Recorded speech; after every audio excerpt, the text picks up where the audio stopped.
Bu. Ya, sesudah diamati keberadaan kita PPKN juga YLKI, selalu yang diomongkan adalah konsumen itu harus berani menuntut haknya.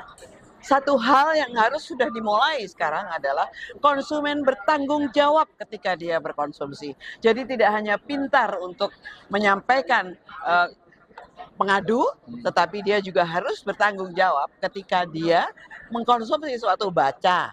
Kalau enggak dia cuma ngadu aja. Nggak ada kondisi. Nah, kemudian dia harus belajar. Nah, itu cara-cara yang harus ditemukan saat ini adalah kemauan dia bertanggung jawab ketika berkonsumsi. Itu satu hal yang penting sesudah dilakukan sekian tahun mendidik konsumen untuk berani mengadu.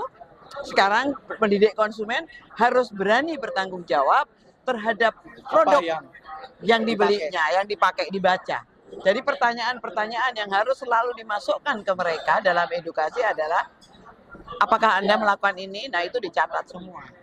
Nah, di dalam pengaduan itu tetap dibuka karena itu sesuatu yang bisa digunakan untuk alat bukti kepada DPR dan kepada pemerintah bahwa apapun yang dia katakan harus dari hasil pengaduan itu bisa ditunjukkan. Regulasi ya. Yang pertama adalah di dalam pengaduan itu harus dibicarakan soal product knowledge. Sengketa konsumen dan produsen itu apa sih dalam pengaduan itu?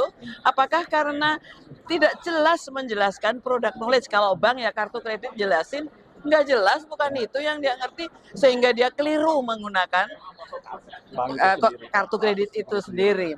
Nah, itu yang disebut sebagai product knowledge yang tidak dijelaskan oleh pelaku usaha kepada konsumen atau tidak jelas. Yang kedua, itu adalah soal bisnis proses. Pasti sengketa konsumen itu adalah karena bisnis prosesnya nggak jelas. Misalnya, saya ini tiba-tiba di ronsen, tanya dong. Saya ini kan ronsen. Kalau ketika pada proses ronsen itu ada kontras. Nah, ada orang yang kemudian dengan kontras itu untuk memperjelas gambar paru-parunya itu alergi. Yang harus menjelaskan dokternya atau tukang atau tukang ronsennya. Iya, ahli ronsennya atau dokternya. Coba dicek di rumah sakit, nggak ada.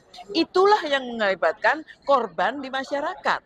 Karena bisnis proses di rumah sakit itu nggak jelas siapa yang kemudian harus ngomong, dokternya atau sananya. Kalau enggak kedua-duanya kan dari malah repot juga gitu. Yang ketiga itu urusan infrastruktur.